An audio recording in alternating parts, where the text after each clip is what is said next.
Near the end of February in 1997, Ken Shamrock is going to sign with the WWF after reportedly being torn between remaining in shoot fighting, going to New Japan, or WCW. So at this point, Ken Shamrock has started out in wrestling before establishing himself as a big star in UFC, and now he's back in wrestling with a really high-profile spot. Ted, I don't know if you would have ever crossed paths with Ken. Do you remember ever meeting him? I met him, but in terms of wrestling and what have you, I was never in the ring with him. And I mean, I'll be honest with you, he wasn't around enough for me to even remember if he could work at all.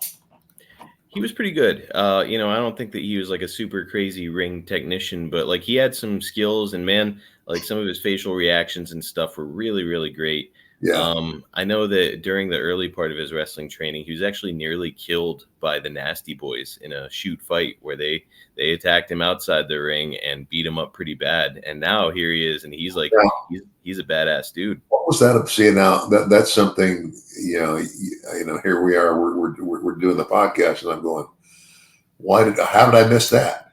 What happened was, apparently he was at the bar with both Knobs and Sags, at the hotel that they were staying at.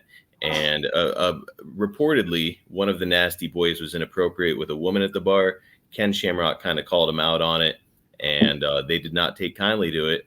And here, later on, Shamrock, I think, goes to the room to confront them about it. And as soon as the door is open, Ken steps in, and he gets hit in the back of the head with like the hotel phone. They were waiting for him. Yeah. So they drill him with the phone, and he's down and out, and they're thinking, oh boy, we might have really critically injured this guy. And then reportedly they had the idea that they were going to throw him over the balcony to make it look like he had fallen off of a balcony. Oh, gosh. You've never heard that one? No. Yeah. You're right. So it's a crazy story, and apparently Ken really held a grudge, and he saw them years later when he got into wrestling and tried to approach them, and they both kind of begged off, which is probably really smart because at that point Ken was called the most dangerous man in the world, and there was a good reason for it. He was a very, very well-trained fighter. Yeah. Wow. Yeah. So pretty wild stuff, but really, I remember I met Ken, and very likable guy. I do remember that, but I just never had any, business wise, we were never teamed up. I never wrestled him. So, yeah, it seems like the two of you would have never really crossed paths that much. But, talking about Ken, it does kind of raise another question that I'm interested in with you. Ken obviously started in wrestling, but generally speaking, when a guy from another sport makes a jump into wrestling, is he welcomed by the boys or not so much? I would think to some degree guys resent it. You could have been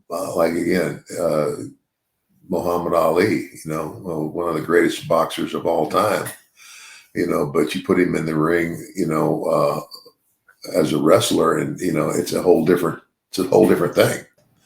But the bottom line is, irregardless, I mean, I don't care who you are. It's kind of like if I decided I was going to go and put the gloves on, be a boxer.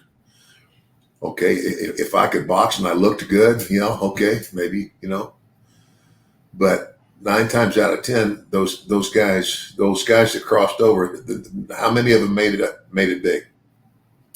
Very few. Very few. Steve Mongo McMichael was probably the most successful. Yeah. But even he wasn't a great worker, but he was just a great personality. Yeah. Yeah. Well, a good mic man. Yes, exactly. Just over the top personality. I've heard a lot of the guys say that they respected him just because he was a man's man. Yeah, absolutely.